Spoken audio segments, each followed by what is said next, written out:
Varicose વેનની માહિતી આપો, varicose van પર દવા આપો, બધાના પ્રશ્નો હોય છે. પણ પહેલાં તો સમજીએ કે વેરિકોઝ વેન શું છે, એક આના થવાના કારણો એટલે શું. ચલો સમજાવું.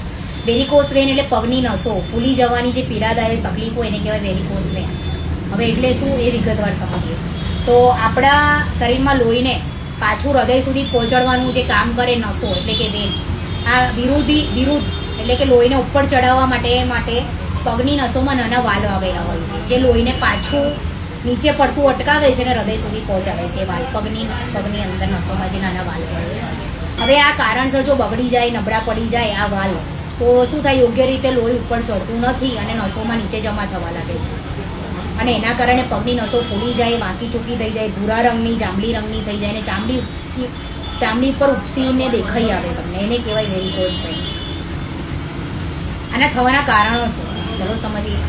સૌથી પહેલું છે વધારે સમય બેસી રહો કે ઊભા રહો, જેમ કે ટીચરો છે, શિક્ષકો છે, ટ્રાફિક પોલીસ છે, દુકાનદાર છે. વધતી ઉંમર, ઉંમર વધવાની સાથે નસો અને તેના વાલ કુદરતી રીતે નબળા પડી જાય છે. પ્રેગ્નન્સીમાં વજનના કારણે નસો પર દબાણ આવે. પછી ઓબેસિટી એટલે કે તમને વધારે વજનના કારણે નસો પર દબાણ આવે. વારસાગત કોઈને ઘરમાં હોય તો તમને થઈ શકે છે. હવે એની કાળજી શું આપીશું, તો પગ ઊંચા રાખવા, એટલે કે તમારે બેસી જાઓ કે સૂઈ જાઓ ત્યારે તમારે પગની નીચે 1 કે 2 તકિયા રાખવાના કે પગને હૃદયની સુધી ઉપરની પોઝિશનમાં લઈ જવાનું, જેથી લોહી તમારું પાછું હૃદય તરફ આસાનીથી ફેલાય અને નીચે જમા ના થાય. બીજું છે સતત એક પોઝિશનમાં બેસવાનું ટાળો. લાંબા સમય સુધી ઊભા ના રહો, બેસી ના રહો. 30 મિનિટ થોડું ચાલી લો. કસરત અને વજન તમારું ઉતારો, કસરત કરો, નિયમિત ચાલો, સ્વિમિંગ કરો, અને જેનાથી પગના સ્નાયુઓ મજબૂત બને અને લોહીનો પ્રવાહ સુધરે અને તમારા વજનને કાબૂમાં રાખે. ટાઈટ કપડાં પહેરવાનું ટાળો. ટાઈટ કપડાંથી શું થશે, લોહીનો પ્રવાહ રોકે છે. ફિટ કપડાં પહેરશો તો જે રીતે કમર ને જાંઘના ભાગમાં કપડાં ફિટ થવાથી લોહીનો પ્રવાહ રોકાઈ જાય છે. હવે એમાં શું કરીશું, સારવારમાં તમને ડૉક્ટર પગમાં પહેરવા માટે એવા ખાસ પ્રકારના ટાઈટ મોજા આપતા હોય છે.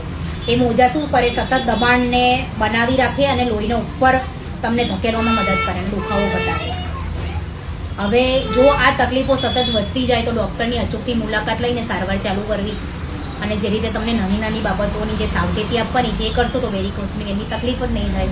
તો જેની બી આ તકલીફો છે, જાણકારી નથી, અને વિડીયોને શેર કરો, લાઇક કરો, ફોલો કરો. યુટ્યુબ પર છે, ફેસબુક પર છે, ત્યાં બી કરો સબસ્ક્રાઈબ, તો તમને અવારનવાર માહિતી તમારા સુધી પહોંચે. તો ધન્યવાદ.